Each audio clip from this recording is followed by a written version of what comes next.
Amigos míos, muy buenos días, tardes, noches, como siempre. Les saluda Emanuel Cruz. Bienvenidos a este podcast de Hablando con un amigo. Y como cada emisión, como cada programa, tenemos un invitadazo de lujo. Y pues les invitamos a todos ustedes a que nos sigan allá, compartiendo en las redes sociales, pero sobre todo siguiendo cada miércoles en Spotify y en YouTube. Y el día de hoy, pues tenemos a un sacerdote amigo con nosotros. Él es el Padre Santiago Villa, que recibimos con un fuerte aplauso. Padrecito, bienvenido. Muy buenas tardes, días, noches, donde quiera que estén. Estamos aquí desde la parroquia de Motul, Yucatán, y atendiendo esta invitación de parte del equipo de la Pastoral Juvenil para participar en este podcast. Muchísimas gracias por aceptar. Y bueno, pues como siempre, comenzamos el programa preguntando. Todas las personas tenemos una historia y una historia con el Señor. ¿Cuál es la suya?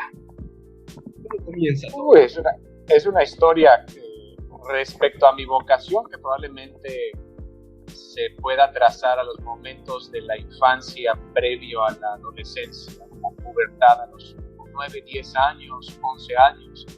En Guadalajara puede ser mi primera experiencia referente a la imagen de un sacerdote. ¿No? Recuerdo viviendo en Guadalajara, participando en la parroquia de Guadalupe, en la capilla de Santa Rita, con el párroco Rábago.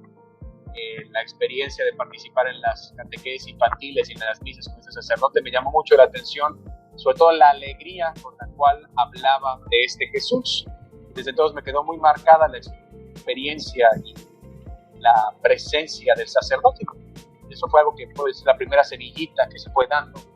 En cuanto a mi proceso de encuentro, de conversión personal, de aceptación y de seguimiento de Jesús como una opción de vida, pues es algo que se va fraguando al paso de los años.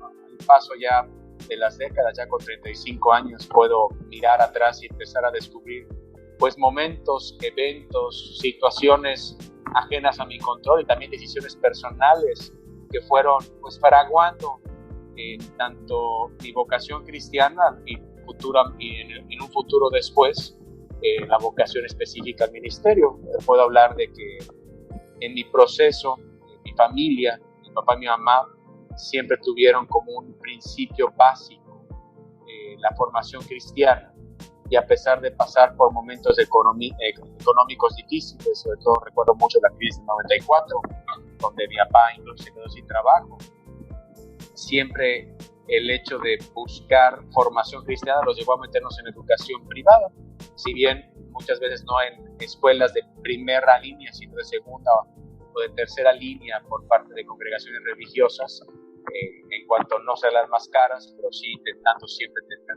un proyecto de formación humana. Eso me llevó a conocer pues al Opus Dei, a los salesianos y a los jesuitas al paso de mi primaria, secundaria y preparatoria. Y eso hoy puedo decir que me marcó el hecho de ir descubriendo la realidad multifacética de la experiencia de nuestra iglesia, y también pues marcó de una manera negativa, debo de reconocerlo, esa primera experiencia infantil como niño en mi parroquia. Luego en la adolescencia se ve confrontada cuando voy descubriendo pues la parte humana de la iglesia, la parte tanto a veces política, se pudiera decir, ver como personas que apreciaba de las diferentes congregaciones o instituciones inmediatamente sacaban las garras o hablaban de manera agresiva contra las otras congregaciones, el Opus Dei contra los salesianos contra los jesuitas, y eso me llamó mucho la atención y realmente me llevó a pues, una decepción profunda. También en mi experiencia de crecimiento en la fe y de maduración humana, también el tener una experiencia muy, muy fuerte con un sacerdote, el hecho de hacer la opción de cambiarme de escuela y desde su perspectiva traicionar a la institución a la cual estaba afiliada a la escuela, y escuchar de su boca de un sacerdote decir que me iba a condenar por no aceptar el proyecto que Dios revelaba a través de esa institución religiosa y irse con otro. Para mí fue muy, muy doloroso y algo que tuve que al paso de los años empezar a trabajar y purificar ese rechazo a la figura sacerdotal, irónico, ahora que soy sacerdote, ¿verdad? Pero eso lleva pues a una crisis muy profunda en mi fe. Eso fue a los 14 años, cuando entro a la preparatoria a los 15, yo me empiezo pues a cuestionarme muchas cosas. Yo reconozco que mi forma de ser, mi personalidad tiende a ser bastante introvertida, reflexiva. Me gusta mucho el estudio, el conocer, el aprendizaje, el aprender. Eso me llevó también a cuestionar muchas cosas referentes al siempre ha sido así de la iglesia, ¿no? También en mi casa, aunque mis papás tenían muy claro las necesidades, los valores de la participación y de estar bien con el patrón, como dice mi papá, que es un hombre de fe cristiana de Carbonero, creo, porque pues cómo no voy a creer, para mí no era suficiente. Y eso me llevó pues a llegar a una experiencia pues un tanto agnóstica, claro, a reconocer que los principios propuestos por el Evangelio eran valiosos y eran buenos para la humanidad, pero el empezar a formular una experiencia de Dios como un Dios que había dejado el invento corriendo y lo observaba desde lo lejos, pero no intervenía. Mucho de esto ante las preguntas que hasta el día de hoy generan conflicto a todo hombre. ¿Por qué existe el mal? ¿Por qué si Dios es bueno permite que el COVID llegue? ¿Por qué si Dios nos ama permite que mi familiar, al cual amo y que sé que es bueno, se lo lleva antes de tiempo? ¿Por qué el mal? Y mi respuesta era, bueno, la única forma que encuentro en mi pequeña mente de 18 años de aceptar la existencia de Dios es un Dios que crea, ama, pero que deja la libertad, que no se involucra. Es un agnosticismo que, llevado a sus últimas consecuencias, termina convirtiéndose en un ateísmo práctico. ¿Cuál es el momento de la conversión donde empieza a cuajar mi vocación cristiana? Y luego la vocación específica sería a los 20 años, ya viviendo en Yucatán, luego de entrar a un grupo apostólico, Corporación de Estudiantes Mexicanos de inspiración jesuita, en el proceso de ir entablando relaciones de amistad con la gente del grupo, de ir conociendo la propuesta de San Ignacio de Loyola, que hasta el día de hoy es una propuesta que a mí me atrae mucho y se me hace muy aterrizada a la realidad. Tal vez puede ser el hecho de que San Ignacio hace su propuesta siendo laico y habla desde la experiencia mundana, no desde una experiencia de claustro. El tener la oportunidad de participar en ejercicios espirituales ignacianos y de darme ese espacio de silencio, de desierto, de tener un diálogo crudo con Dios, de poder tener la confianza de desvelar, de hablar de lo que me pasaba, de poder presentar y reclamar incluso al Dios que decían que existe, y en ese momento tener un encuentro, esa experiencia que todos los santos hablan, que marca la vida, ¿no? Un antes y un después, y para mí fue ese momento ha marcado tanto mi experiencia vital y está tan íntimamente relacionado a la vocación específica, al sacerdocio, que nada más recordarlo me emociona, el llegar a la conclusión de que Dios permanece y se involucra y se preocupa y ama. Y la gran epifanía que me vino no es por el amor que le tengo, que me ama, sino que me ama aunque yo no lo amo. Que el amor de Dios es incondicional, y eso a veces hasta el día de hoy me sigue sorprendiendo. Dios no me ama porque yo lo amo, y no hay nada que yo pueda dar para poder incitarlo a que me voltee a ver, pero la maravilla es que aunque no tengo nada que Él desee, Él me desea. Aunque no tengo nada que a Él le falte, Él me ama. Aunque no tengo nada que yo pueda ofrecer en oración, en gloria, que lo aumente un ápice en su perfección, aún así se involucra y se continúa involucrando. Y descubrí que precisamente a la luz de todo lo que pude reflexionar en los espirituales, pues de lo estudiado previamente, porque de verdad que la Sagrada Escritura siempre me ha apasionado, aunque a veces lo veía más como un estudio antropológico. Correcto. El descubrir cómo hay una línea continua de Dios que crea, Dios creador, Dios redentor, pero que hace, involucra, comparte su proyecto con el hombre. Cómo Dios obra en la tierra por mediación humana, esa es la forma ordinaria. Los milagros, las apariciones, las intervenciones espectaculares del Antiguo Testamento y también a lo largo de la historia de la Iglesia son excepciones a la regla. Eso no es lo que configura la relación con Dios y el hombre. Dios desea hacerse presente a través del hombre que responde. Esa experiencia de donde hay 2 o 3 reunidos en mi nombre, ahí estoy, es algo que logré comprender, y que cuando llega la pregunta ¿dónde está Dios cuando hay el mal? La respuesta es: está donde un corazón busca oponerse al mal a fuerza de bien. Y después de eso, irónicamente, en ese mismo retiro fue el momento de mayor encuentro y plenitud que había sentido hasta entonces, seguido inmediatamente de una de las más profundas y terribles desesperanzas que he experimentado. Porque, aquí yo lo puedo compartir a todo el auditorio, tengan mucho cuidado lo que le prometen a Dios. Okay. Mucho cuidado lo que le dicen, porque te toma la palabra. Y su sentido del humor, de repente, tiene unos tonos un tanto oscuros.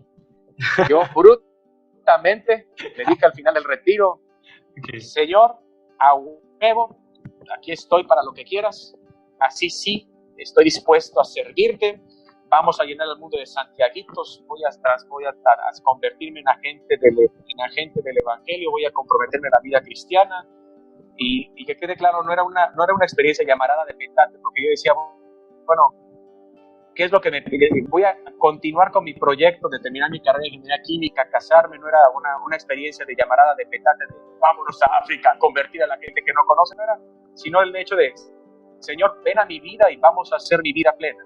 Pero yo brutamente al final dije, pero Señor, hágase lo que tú quieras, estoy aquí para lo que tú me pidas.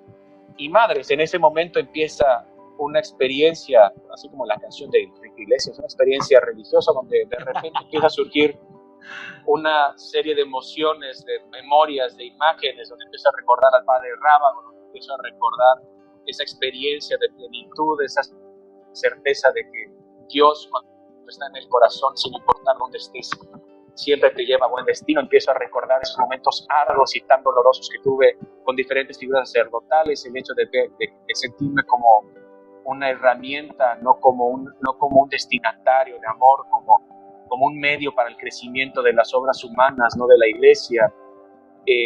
La experiencia de decir, bueno, el sacerdote que debe de estar llamado a ser pastor, no a ser opresor, y de ahí un llamado, el hecho de Santiago, te quiero, habla de mi amor, sé mi sacerdote, y yo me quedé, ¡ay, güey!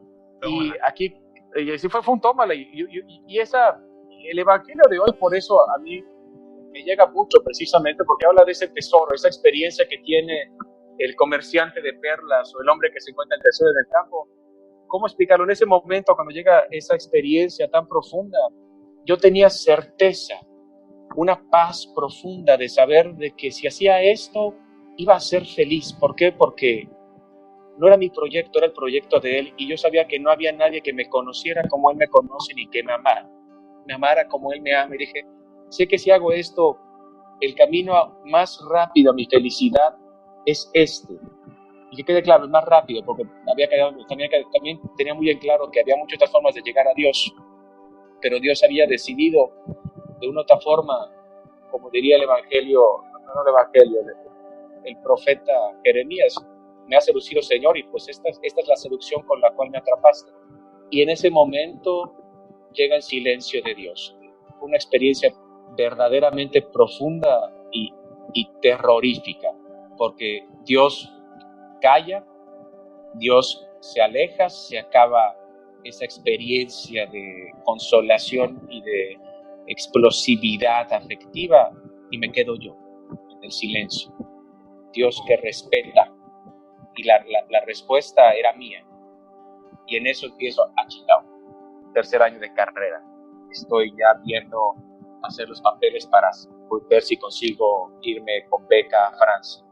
Tengo una relación con una muchacha con la cual, a pesar de mi dificultad para entablar relaciones afectivas y poder entablar intimidad, con ella he descubierto un camino para poder entablar una relación profunda y una familia a futuro. O sea, yo tenía muchos proyectos, y en ese momento pues no pude vender todo para comprar la perla o para comprar el terreno y el tesoro, sino que pues tuve miedo y dije, no, Señor, o sea, no, ni madres, así no.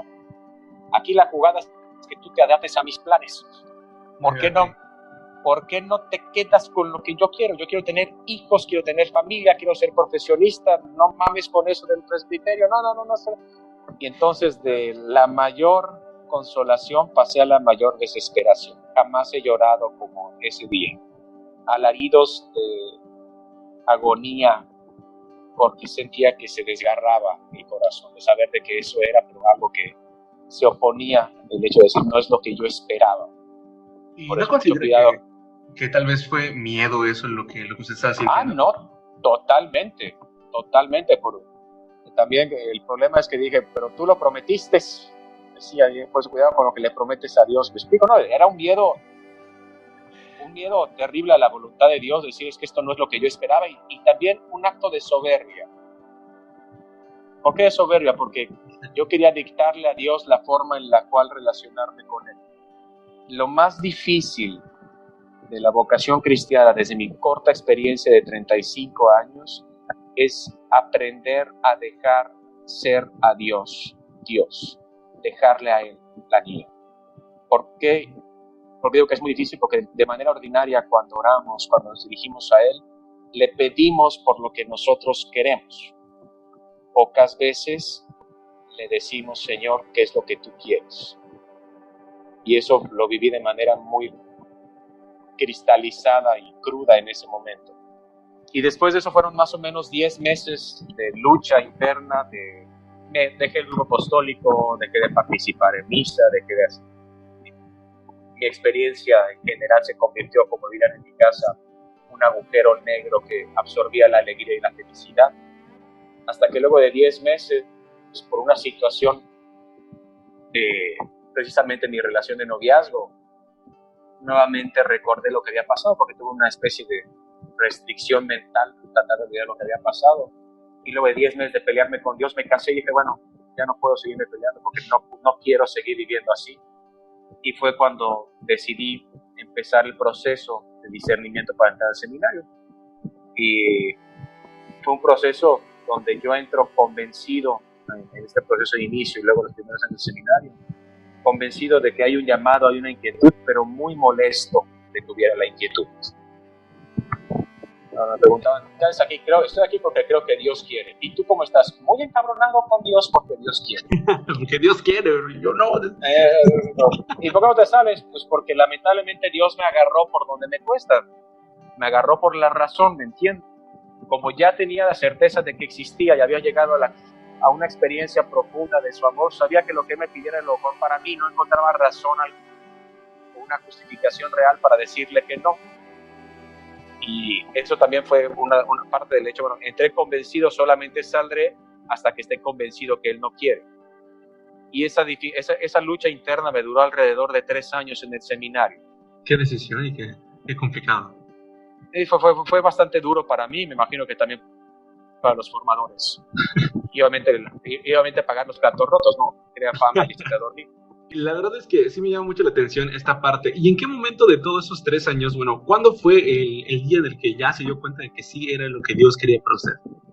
Más o menos hacia tercero de filosofía, cuando ya en un momento de oración me doy cuenta que hay muchas cosas que yo no puedo hacer y otra vez un momento de profunda experiencia de Dios, y le pido, o sea, Señor, purifica lo que yo no alcanzo, purifica aquello que me sobrepasa.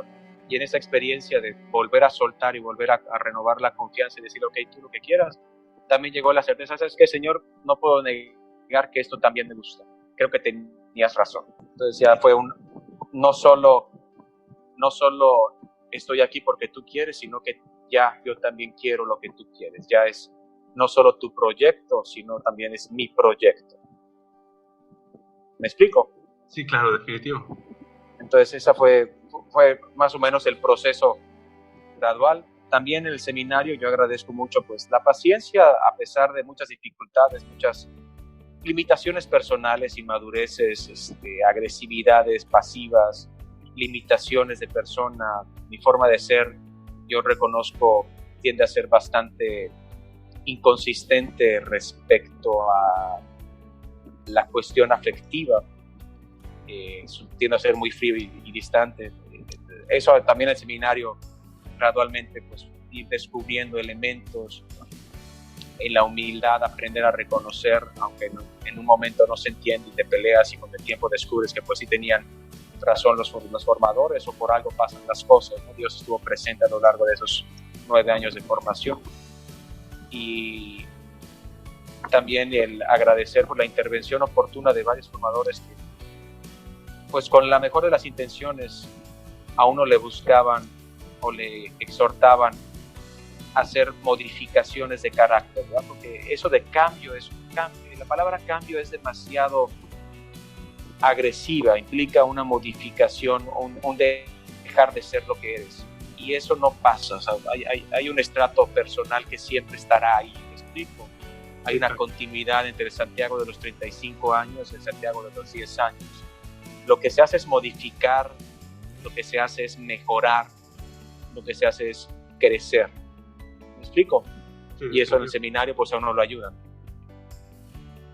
Y en ese ir y venir, yo creo que también, supongo que yo me quedé marcado con lo que usted nos decía, ¿no? De repente las actitudes de esas congregaciones con las que usted estuvo ahí lidiando, y también la visión de los sacerdotes que pues marcaron también como que esa parte de decir chispas no concuerdan, no era muy congruente. Estando en el seminario, supongo que pasó exactamente lo mismo, ¿no? O sea, como que ese choque contra ciertas autoridades o ciertas formas de pensar que no iban acorde a usted, ¿no le fue muy difícil? O sea, ¿hasta qué grado? O sea, bueno, en cuanto a mi experiencia de adolescente, yo he llegado a entender que no fue tanto la inclusión, sino fueron personas puntuales, ¿no? Claro. En cuanto al seminario, pues también a mí me costó mucho estar en el seminario de Yucatán, pues porque es un seminario para yucatecos. O sea, de verdad, se escucha raro que lo diga, pero no compartiendo el bagaje cultural, había muchos elementos que para mí eran extraños, que se daban por sentados y con el tiempo los fui aprendiendo. Ejemplo, la cuestión del papel de la familia en la vocación. Aquí yo he entendido que la familia es la carta de presentación y es apreciado y se exhorta a que la familia nuclear participe activamente en el proceso. Puedo hablar que en Yucatán es así, no sé si en el resto de la República. En el caso de mi cultura familiar, se nos ha educado en mucha autonomía. Mi papá sufría teniendo que ir a las actividades del seminario. Si tú entras al seminario, no yo. Y incluso para mí era muy fácil decirle a mis papás, no quiero que vengan a ninguna actividad del seminario porque no quiero que proyecten en mí expectativas. Yo lo veía como algo natural y en mi casa no se sentían ofendidos con que eso lo dijera, pero sí eras recibido con cierta extrañeza, ¿me explico? Y es un caso que no, de ninguna situación conflictiva, que con el tiempo fui entendiendo y yo también tuve que ir modificando, mi familia también fue adaptándose, ¿no? Y de eso pues hay muchos otros elementos que con el tiempo también para mí implicó un esfuerzo de adaptación cultural. Mi familia, mis 4 abuelos son españoles, inmigrantes en México. Mi cultura, aunque soy mexicano y tengo elementos culturales mexicanos, también mucho de mi cultura familiar es más bien a la usanza catalana, el deber por el deber, hacer porque debes de hacer sin sentir, ¿me explico? Y eso es muy chocante para la cultura mexicana yucateca. Entonces también aprender a descubrir un mundo escondido hasta entonces de los sentimientos fue algo difícil. Con el tiempo pues fuimos caminando en el seminario. En cuanto a la experiencia del seminario, precisamente pues uno ya viviendo en la universidad, en una experiencia familiar de bastante autonomía, donde a mí a los 15 años me sentaron mis papás y me dijeron, a partir de ahora si quieres mandarnos a la tiznada puedes hacerlo, nada más ten seguro que te amamos y que te apoyamos en lo que quieras hacer en tu vida. Para mí el seminario se me hizo muy complicado tener que regresar a una experiencia pues casi de escuelita, tener que pedir permiso para todo, el hecho de tener un horario bastante fijo, sin ningún tipo, a veces hasta poco flexible, sí fue bastante complicado. Y por situaciones personales, yo soy bastante malo para interpretar discursos con doble intención. Soy muy bueno para acatar y obedecer cuando la indicación es clara, es una limitante personal. Entonces sí, yo tuve muchos conflictos a ese respecto con la autoridad, con el tiempo. Fui aprendiendo, aprendí también a encontrar herramientas y medios para dialogar y expresar las dificultades de manera más correcta, no tan agresiva ni confrontacional. El equipo formador, yo reconozco que tuvo mucha paciencia conmigo, a pesar de muchos eventos en los cuales pudieron haber dado por terminado mi proceso. Pues siguieron apostando y yo agradezco pues esa intervención de Dios a través de ellos. Y pues hasta el día de hoy, como presbítero, uno sigue reconociendo que tiene ciertas limitaciones, ciertas tendencias antisociales que uno debe trabajar. Como me imagino, pues otros tantos sacerdotes tendrán otras espinas con las cuales cargar, y es un ejercicio constante. Eso me quedó muy claro en el seminario. No es la formación inicial, pero la formación se continúa. Y yo creo que eso es una experiencia humana. Si la relación de noviazgo se estaciona en el noviazgo y no evoluciona en el matrimonio, es una relación que entra en crisis y falla. ¿Me explico? Lo mismo con cualquier persona, es aprender a evolucionar, crecer acorde a lo que uno va descubriendo, se va descubriendo como elementos necesarios a trabajar y también elementos necesarios de ir soltando, de ir dejando atrás. ¿Me explico? Sí, claro, correcto. Definitivo. Y es correcta la parte y lo que usted nos manifiesta en este ir y venir. Y creo que también este proceso implica de parte del seminario salir, como se dice, ¿no?, a los apostolados y todo eso. Yo me acuerdo, de hecho, yo tuve una experiencia, no, tal vez usted no se acuerde, directamente con usted cuando era seminarista en el pueblo de Temash. Ahora, la pregunta que quisiera yo formularle es, tal vez, ¿qué tan complicado es el hecho de ya trabajar con sacerdotes fuera de las personas que son sus formadores? O sea, ¿le costó trabajo también? Fueron experiencias diversas. Todos los sacerdotes, eso es algo que a veces cuesta, yo lo veo en las comunidades, ¿no? ¿Cómo es posible que cada padre sea diferente? Pues porque cada persona es diferente. Sí. Y obviamente,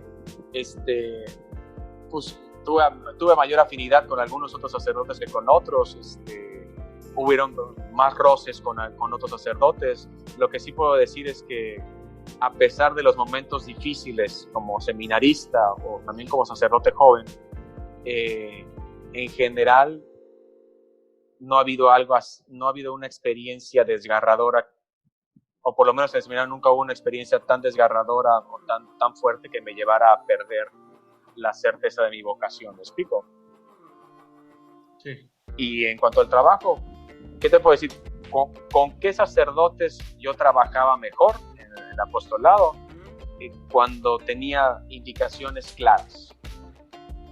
¿Me explico? O sea, cuando había un proyecto claro que seguir, me ayudaba a ordenarme. Yo me he descubierto que soy muy buen ejecutor, pero me cuesta, sobre todo si debo de trabajar en equipo, me cuesta ser el director. Entonces, un apostolado sin dirección más dejado al garete me costaba demasiado. Eso es algo que a veces pasa y muchas veces ocurre en nuestras actividades, ¿no? Y bueno, referente a todo eso, creo que también hay algo que pues sí quisiera yo destacar en este sentido. Y a veces suele suceder con este tipo de circunstancias en el caso de los jóvenes. Y yo he sabido que a usted le tocó lidiar, y no, más que lidiar, la palabra es incorrecta, le tocó la encomienda de estar trabajando con jóvenes. ¿Y qué diferencia hay de trabajar con un joven a con un adulto, en general, en su experiencia como sacerdote? Bueno, más de trabajar con jóvenes, me tocó, sabiendo del seminario, ser el encargado de la pastoral de adolescentes, diocesano, y apoyar a pastoral juvenil. Como digo, el trabajo de pastoral de adolescentes sí tenía cierto contacto con adolescentes, pero era más bien la cuestión operativa de procesos, de involucrar, de tratar de hacer el proceso gradual, pasar de la infancia en el catecismo al momento de la juventud, en la preparatoria universidad. ¿Qué descubrí respecto al adolescente en particular? Primero, que el adolescente no es joven. Se escucha raro, pero ¿a qué voy? Una persona joven, tanto social como eclesialmente, ya se le pide tomar postura. Está en el proceso vocacional, que es esto de decidir, tanto a nivel civil se empieza la cuestión de la universidad, decidir cuál es tu profesión, cuál es tu camino de vida, ya empezar a dar respuesta, a retribuir lo recibido. Y a nivel eclesial también al joven como tal, es el momento, el momento ordinario de discernimiento vocacional, ¿no? Todo joven, varón y mujer, deberían de llegados los 16, 17 años, ya 18 años, deberían de manera seria empezarse a preguntar, bueno, ¿qué es lo que Dios quiere de mí? Que eso es la vocación, preguntarle a Él y buscar discernir, ¿me explico? Sí. El adolescente no está en situación en general de responder, sino que es el proceso último de cuajado, es el último paso de consistencia, es el momento en el cual se termina de construir el edificio y es un momento de crisis. ¿Por qué? Porque es el momento donde el muchacho tiene que empezar, sabe empezando la adolescencia lo que no quiere ser. El niño y la niña no quieren ser papá y mamá. Aunque los aman, no quieren ser como ellos, pero no saben quién quiere ser. Y por eso es un periodo crítico, tanto humanamente como cristianamente. Lo que se logra introducir en la estructura personal del adolescente y la adolescente son andamios, son ladrillos que se fijan, que se quedan para toda la vida. No por nada, las grandes amistades en general de todos nosotros se cuajan durante la secundaria preparatoria. Las grandes opciones o momentos decisivos de la vida se empiezan a formular allá, y las vocaciones también sacerdotales y de vida consagrada empiezan a tener sus semillas, su momento de definición en ese momento de la adolescencia joven, que luego en la juventud crece, ¿me explico? Pero un error es poner al adolescente como si fuera un joven. ¿Qué es esto?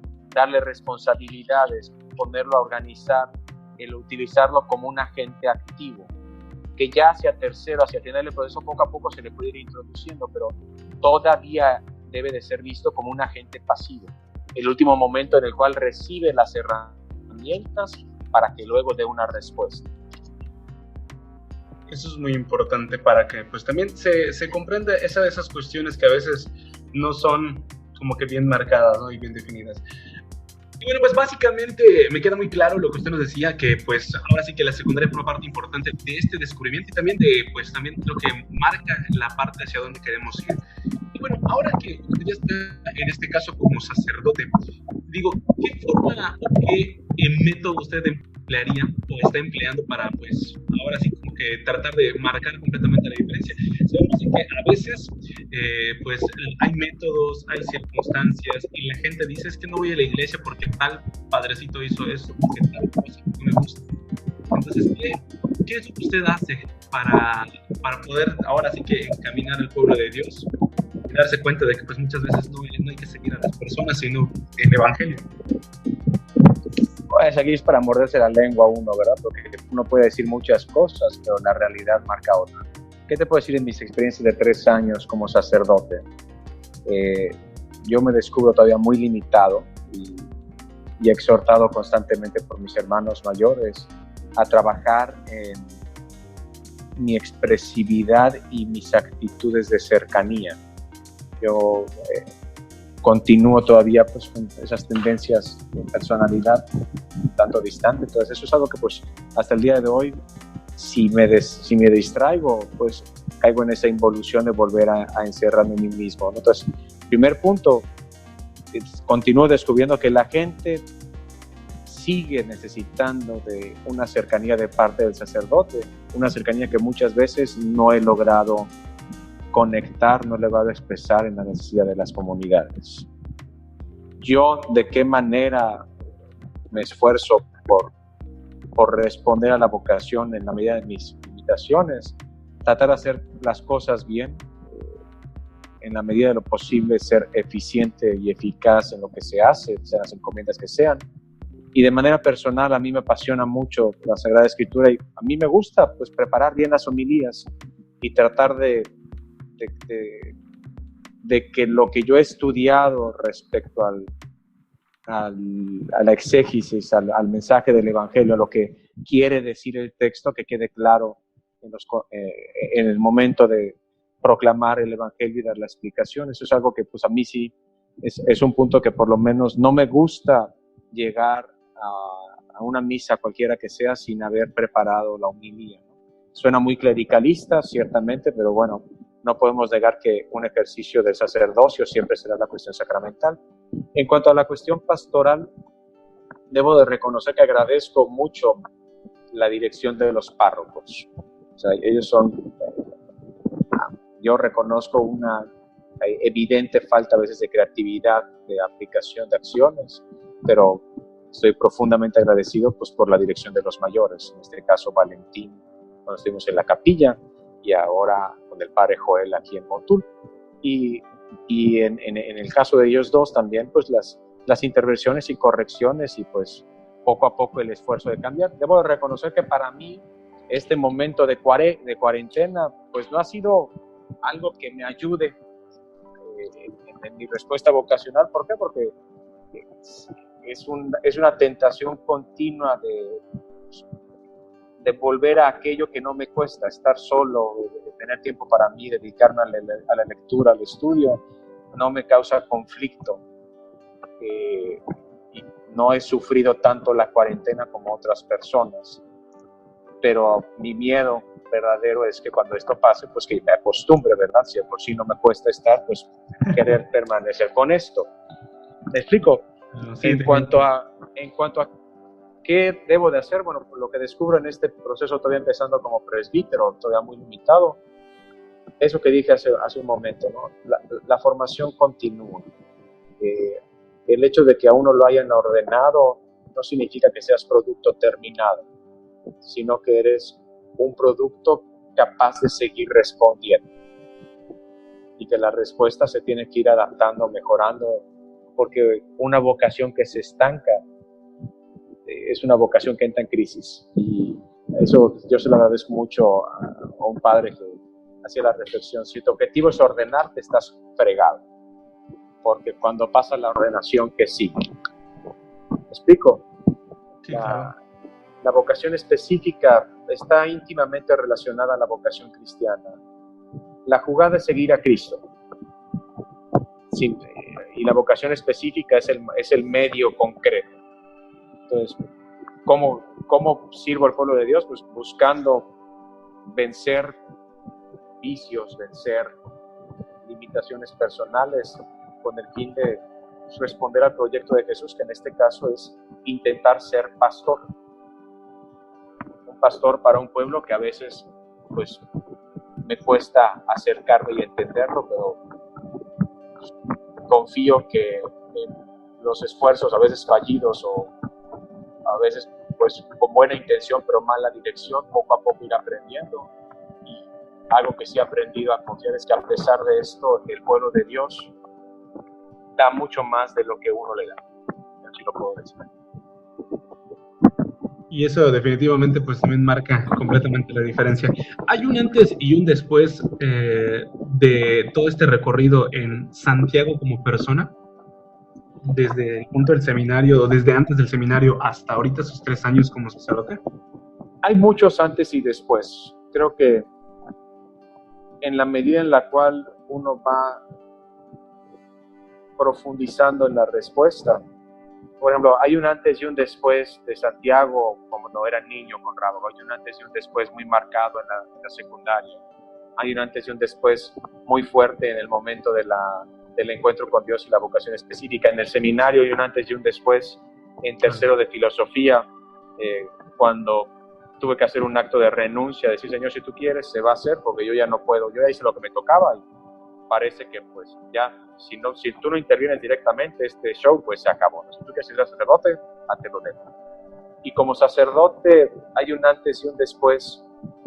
El momento de la ordenación para mí fue muy marcado el poder estar en la comunidad donde estuve recién salido del seminario como seminarista, luego en esa misma comunidad recibir el orden en el primer grado diaconal, ser diácono, descubrir cómo ya había un cambio en el trato y empezar también a hacer esa internalización de ya no soy seminarista, ya soy clérigo como diácono. Y luego un cambio todavía más profundo en la misma comunidad, de pasar de ser diácono a empezar a ser presbítero.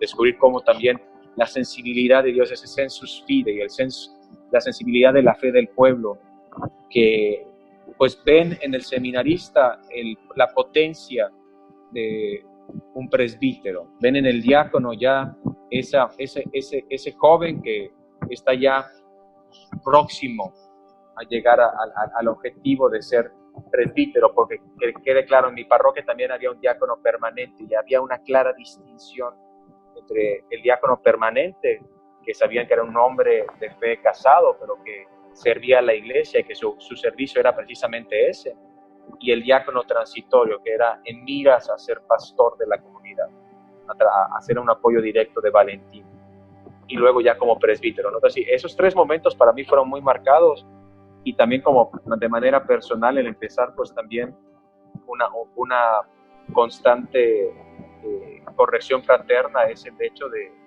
hacer que la vida sea presbiteral, ¿me explico? No caer en la operatividad del ministerio, no somos, aunque hay muchas cosas que hacer como sacerdotes, no verlo como un oficio, porque unos... A lo que voy, si tú ves, me imagino que es lo mismo con la vida matrimonial, ¿no? Si tú ves el matrimonio como un oficio, creo que estás llamado a ser muy miserable. No, pues sí, completo. ¿Para qué decimos que era así? Sí.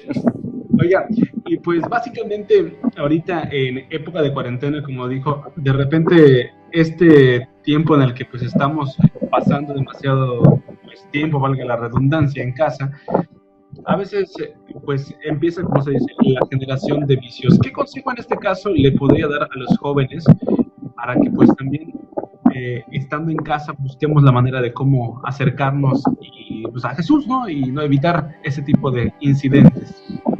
Pues mira, aquí yo podría hablar de la experiencia del seminario. Es muy importante en estos momentos donde hay tanto tiempo libre, la autodisciplina. La vida espiritual sin disciplina es anarquía. Y la disciplina me refiero a si uno está con demasiado tiempo libre en el día, forzarte a hacerte un horario. ¿Me explico? El seminario ayuda mucho a eso, y eso lo aprendí, lo valoro ahora, ayudar al individuo a ser disciplinado en los tiempos, a marcar momentos de oración, momentos de estudio, momentos de reflexión, momentos de descanso, momentos de deporte. Entonces, si uno desea, sobre todo para todos aquellos que escuchan que tienen grupos apostólicos o que tienen una vida cristiana, pero que ahorita se encuentran, pues como todos, ¿no? En esta situación de quién sabe para cuándo caray va a acabar esto, pero el tiempo de repente sobra. Mi exhortación es eso, esforzarse por tener una disciplina, ¿me explico?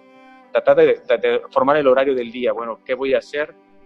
Si voy a tener un momento de esparcimiento, limitar el esparcimiento, no ponerte a ver Netflix y hacer el binge watch de 10 series todos los días, no poner un tiempo limitado, 1 hora, 1 hora y media de televisión, muy bien, tratar de ponerme el objetivo de leer un libro, puede ser un libro de contenido o una novela, o un momento de lectura de esparcimiento y también lectura de conocimiento. También poner tiempos marcados de oración, lectura espiritual, o sea, disciplinar el momento, porque en la medida en la cual te disciplinas, te ordenas. Y la vida espiritual solamente crece en el orden. Eso lo he vivido yo de manera personal. Entonces es importante eso.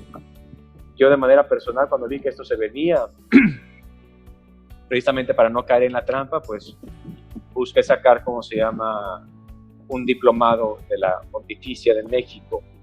Entonces eso pues, me ayuda a tener, por lo menos durante las mañanas, ocupadas en la lectura, en el estudio, al despertar, hacer el momento de oración aquí en mi cuarto. Ciertamente no podría hacer una capilla que sería más propicio, pero bueno, aquí en el cuarto, gracias a Dios, el celular ya te permite tener las laudes a la mano, hacer un momento de oración, preparar la homilía y la reflexión del Evangelio, cuando me toca predicar, también momentos de oración, tener muy claro los momentos de la comida. Esa es la recomendación de lo que descubro que me ayudó, sobre todo, pero es que era un desastre. Si no hay una disciplina, te pierdes. Correcto, y esto pues de verdad es un gran consejo para todas las personas, incluso para todos nosotros que de verdad a veces no sabemos qué hacer con tanto tiempo aparentemente libre y que pues muchas veces no es que esté libre, sino que esté mal organizado. Y si eres procrastinador, esto es terrible. Claro, y eso, pues, ¿para qué? Mejor no, mejor organizar nuestro tiempo. Oiga, al finalizar acá, pues, usualmente a todos los entrevistados les preguntamos, ahora de manera personal, ante los momentos de dificultad siempre hay oración, o la gente que, pues, de plano está acercada al Señor, busca esos momentos y quizás no siempre lo hace de manera consciente, pero si usted nos pudiera decir, ¿hay alguna oración que a Santiago como persona le gustaba recurrir constantemente en los momentos tal vez de dificultad y que quisiera compartir acá con los amigos de Hablando con un Amigo? Pues mira, hay una oración que mi mamá y yo, cuando estaba en un momento de mucha crisis, de repente me salió del corazón, ¿no? Cuando estaba antes de entrar al seminario y ya estaba en proceso de entrar, pero estaba conflictuado ante las dificultades. Era: Dios, si no existe este invento, ¿por qué te necesito? Esa experiencia de necesidad profunda, ¿no? De que de verdad llega un momento, sobre todo en los límites, cuando uno descubre el límite, dice: Señor, o sea, si no existe este invento, ¿por qué te necesito? Esa fue una oración muy profunda. Y ya en modalidad, a mí la oración que siempre me ha ayudado mucho, sobre todo es la lección divina, el pasaje, la primera carta de Juan, capítulo 4, Él nos amó primero. Es así muy consoladora el pasaje del Evangelio de Juan. Y oración de Santo San Ignacio de Loyola: toma, Señor, toda mi libertad, mi memoria, todo lo que soy, todo es tuyo, a ti te lo retorno. Solo dame tu amor y gracia, que esto me basta. Era un acto de liberación. ¿Qué puedo decir a mí en mi experiencia del seminario, en los momentos de dificultad, de prueba, ante enfermedades de familiares, ante descubrir limitaciones personales que por más que uno se esfuerza no logra mejorarlo? La oración que más me ha ayudado es una oración de abandono. Señor, yo ya hice lo que pude, te lo dejo a ti. Confío en ti. Y a mí siempre me ha terminado por consolar esa experiencia. ¿Me explico? Y saber de que sin importar lo que pase, aunque la tragedia pueda aparentar llegar con la muerte del ser querido, aunque no pase lo que uno espera, a mí siempre me ha retribuido más reafirmar el amor que dudar de él. Definitivamente. Pues bueno, amigos de Hablando con un Amigo, el día de hoy este podcast se ha engalanado con la presencia del padre Santiago Villa. Ahora sí que los despedimos con un fuerte aplauso. De verdad, padrecito, muchísimas gracias por su tiempo, por sus palabras, pero sobre todo por enriquecernos, ¿no? De forma diferente. Y ahora sí que comprobamos, como usted dice, cada persona contribuye a un podcast, pues en este caso completamente único. De verdad agradecemos su tiempo y esperamos que pues haya una segunda parte para que podamos platicar acerca de algún tema ya en general. Y como siempre, de verdad, pues ahora sí que esperamos que usted de veras pues se encuentre muy bien allí en la comunidad de Motul. Muchas gracias, y pues una oración para todos ustedes también. Y pues mantengámonos en oración en esta dificultad, en este momento difícil, ¿no? Sí les invitaría a todos los jóvenes que cuando puedan, pues que recuerden de todos aquellos que están trabajando en el sector médico de nuestro país, porque esto sí está un poco difícil. Me explico, pedir por todos aquellos que trabajan en el sector salud y también por todos aquellos que han tenido que padecer los estragos de esta enfermedad.